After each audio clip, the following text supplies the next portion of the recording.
ಹಮ್ಮಿಕೊಂಡಿದ್ದಾರೆ. ಅವರ ಬೇಡಿಕೆಗಳೇ ಮತ್ತು ಅವರ ಧರಣಿಗೆ ನಮ್ಮ ಸಂಪೂರ್ಣವಾದಂಥ ಬೆಂಬಲವಿದೆ.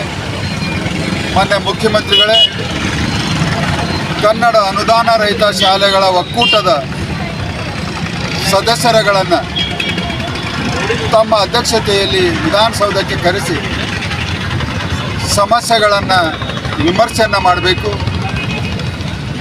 ಆಲಿಸಬೇಕು. ಎಲ್ಲ ಬೇಡಿಕೆಗಳು ನಿಜವಾಗಿಯೂ ನ್ಯಾಯಯುತವಾಗಿದ್ದಾವೆ. ತಕ್ಷಣವಾಗಿ ಸಕಾರಾತ್ಮಕವಾಗಿ ಸ್ಪಂದನೆಯನ್ನು ಮಾಡಿ ಮತ್ತು ತತ್ಕ್ಷಣವಾಗಿ ಕಾರ್ಯರೂಪಕ್ಕೆ ಬರುವಂಥ ರೀತಿಯಲ್ಲಿ ನಿಮ್ಮ ಸರ್ಕಾರಕ್ಕೆ ನೀತಿ ನಿಯಮಗಳನ್ನು ರೂಪಿಸಿ ಸಹಾಯ ಮಾಡಬೇಕು ಅಂದಾಗ ಮಾತ್ರ ನೀವು ಕರ್ನಾಟಕದ ಮುಖ್ಯಮಂತ್ರಿ, ನೀವು ಕನ್ನಡದ ಪ್ರೇಮಿಗಳೇ ಆಗಲಿಕ್ಕೆ ಸಾಧ್ಯವಾಗ್ತದೆ. ಒಂದು ವೇಳೆ ಈ ಕನ್ನಡದ ಅನುದಾನ ರಹಿತ ಶಾಲೆಗಳ ಬೇಡಿಕೆಗಳನ್ನು ನೀವು ಆಲಿಸಲಿಲ್ಲ, ನಿರ್ಲಕ್ಷ್ಯವನ್ನು ಮಾಡಿದಾಗ, ಸ್ಪಂದನೆಯನ್ನು ಮಾಡಲಾರ್ದಾಗ ನೀವು ನಿಜವಾಗಿಯೂ ಕನ್ನಡದ ದ್ರೋಹಿಗಳು, ಕನ್ನಡ ಮಾಧ್ಯಮದ ಶಾಲೆಗಳ ದ್ರೋಹಿಗಳು. ನೀವು ನಿಜವಾಗಿ ಕರ್ನಾಟಕದ ಮುಖ್ಯಮಂತ್ರಿಗಳೇ ಇಲ್ಲ. ಕರ್ನಾಟಕ ಅನುದಾನ ರಹಿತ ಖಾಸಗಿ ಶಾಲಾ ಆಡಳಿತ ಮಂಡಳಿ ಸಂಘದಿಂದ ವಿವಿಧ ಕನ್ನಡಪರ ಸಂಘಟನೆಯ ಆಶ್ರಯದಲ್ಲಿ ಕರ್ನಾಟಕದಾದ್ಯಂತ 9 ಬೇಡಿಕೆಗಳನ್ನು ಈಡೇರಿಸಲು ಆಗ್ರಹಿಸಿ ಒಂದು ದಿನದ ಸಾಂಕೇತಿಕ ಧರಣಿ ಸತ್ಯಾಗ್ರಹ ಮಾಡ್ತಾಯಿದ್ದೀವಿ.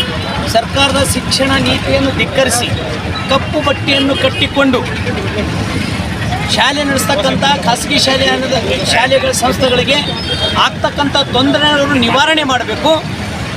ನವೀಕರಣ ಅಂತಕ್ಕಂಥ ಸಣ್ಣ ಪ್ರಕ್ರಿಯೆಯನ್ನು ಶಾಶ್ವತವಾದ ನವೀಕರಣ ಮಾಡಿಕೊಡಬೇಕು. ಶಾಲೆ ಪ್ರಾರಂಭ ಮಾಡಬೇಕಾದ್ರೆ ಇರ್ತಕ್ಕಂಥ ಷರತ್ತುಗಳನ್ನು ಸಡಿಲಗೊಳಿಸಬೇಕು ಮತ್ತು ಬಡ ಮಕ್ಕಳಿಗೆ ಆಶ್ರಯ ಆಗಿರ್ತಕ್ಕಂಥ RT ಮರುಜಾರಿ ಆಗಬೇಕಂತ ಹೀಗೆ 9 ಬೇಡಿಕೆ ಇಟ್ಕೊಂಡು ಕನ್ನಡ ಶಾಲೆಗಳ ಸಬಲೀಕರಣ ಕಾಯ್ದೆಯನ್ನು ಜಾರಿಗೆ ಬರಬೇಕಂತ ಹೇಳಿ ಆಗ್ರಹಿಸಿ ಇವತ್ತು ರಾಜ್ಯಾದ್ಯಂತ ಒಂದು ದಿನದ ಸಾಂಕೇತಿಕ ಧರಣಿ ನಾವು ಮಾಡ್ತಾಯಿದ್ದೀವಿ. ಸರ್ಕಾರ ದಯಮಾಡಿ ಇದರ ಬಗ್ಗೆ, ಶಿಕ್ಷಣದ ಬಗ್ಗೆ, ಖಾಸಗಿ ಶಿಕ್ಷಣ ಸಂಸ್ಥೆಗಳು ಎದುರಿಸುವ ಸಮಸ್ಯೆಗಳ ಬಗ್ಗೆ ಗಮನ ಕೊಟ್ಟು ನಮ್ಮ ಸಮಸ್ಯೆಗಳನ್ನು ಬಗೆಹರಿಸಬೇಕಂತ ವಿನಂತಿಸುತ್ತಾ ಇವತ್ತು ನಾವು ಬೀದಿಯಲ್ಲಿ ಜಿಲ್ಲಾಧಿಕಾರಿ ಕಚೇರಿಯಲ್ಲಿ ನಿಂತು ನಾವು ಧರಣಿ ಮಾಡ್ತಾ ಇದ್ದೀವಿ. ಎಲ್ಲ ತಾಲೂಕು ಮಟ್ಟದಲ್ಲಿ ತಹಶೀಲ್ ಕಚೇರಿಯಲ್ಲಿ ಧರಣಿ ನಡೀತಾ ಇದೆ. ಈ ಧರಣಿಗೆ ಅನೇಕ ಕಲ್ಯಾಣ ಕರ್ನಾಟಕ ಅನುದಾನ ರಹಿತ ಖಾಸಗಿ ಶಾಲಾ ಆಡಳಿತ ಮಂಡಳಿ ಹಾಗೂ ಕನ್ನಡ ಸಂರಕ್ಷಣಾ ಸಮಿತಿ ಹಾಗೂ ಕನ್ನಡ ಸಾಹಿತ್ಯ ಪರಿಷತ್ತು ಮತ್ತು ಕನ್ನಡ ಪರ ಎಲ್ಲ ಸಂಘಟನೆಗಳ ಸಹಯೋಗದೊಂದಿಗೆ ಇಡೀ ಕರ್ನಾಟಕ ರಾಜ್ಯಾದ್ಯಂತ ನಮ್ಮ ಒಂದು ದಿವಸದ ಸಾಂಕೇತಿಕ ಧರಣಿ ನಾವು ಮಾಡ್ತಾಯಿದ್ದೇವೆ. ಬೀದರ್ ಜಿಲ್ಲೆಯಿಂದ ಶುರುವಾಗಿರ್ತಕ್ಕಂಥ ಈ ಸಂಘಟನೆಯ ಒಂದು ಸತ್ಯಾಗ್ರಹ ಇಡೀ ಬೀದರ್ನಿಂದ ಮೈಸೂರಿನವರೆಗೆ ನಾವು ಸಂಘಟನೆಯ ಒಂದು ಹೋರಾಟವನ್ನು ನಾವು ಮಾಡ್ತಾಯಿದ್ದೇವೆ ಕರ್ನಾಟಕ ಸರ್ಕಾರದ ವಿರುದ್ಧ.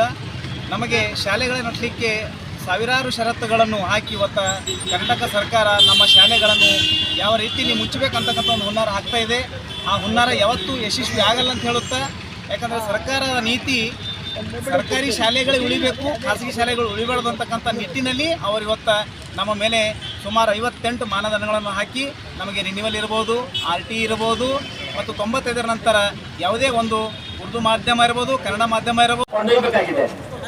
ಇವತ್ತು ಬಹಳ ಜನ ನಮ್ಮ ರಾಜ್ಯ ವ್ಯಕ್ತಿಗಳು ಎಲ್ಲರೂ ಬಂದು ಬಹಳ ಸಪೋರ್ಟ್ ಬಂದು ಇದ್ದವರು ಬಹಳ ಧನ್ಯವಾದ ಕೆಲಸ. ಯಾಕಂದ್ರೆ ಅವ್ರು ಯಾವಾಗೂ ಮಾಡೋದು ಅಂತಂದ್ರೆ ಈ ಎಲ್ಲ ಸರ್ಕಾರಗಳು ಒಂದೇನೆ. ಯಾಕಂದ್ರೆ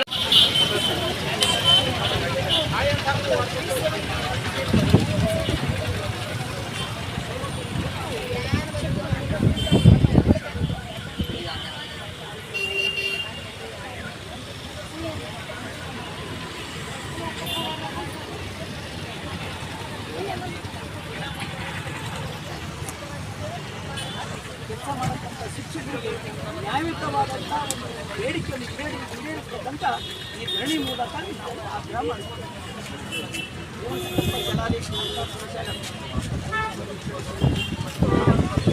ರೀತಿಯ ಸಹಾಯ ಮತ್ತು ಸಹಕಾರ ಮಾಡ್ತಾ ಇಲ್ಲ. ಆ ನಿಟ್ಟಿನಲ್ಲಿ ಈ ಖಾಸಗಿ ಶಾಲೆಗಳು ಇವತ್ತೇನು ಅನೇಕ ಅವರೇನು ಬೇಡಿಕೆಗಳು ಇರ್ತಾರೆ. ಒಂದಿನ ಕೊಟ್ಟು ಸಾಂಕೇತಿಕ ಧರಣಿ ಮಾಡಿಕೊಂಡು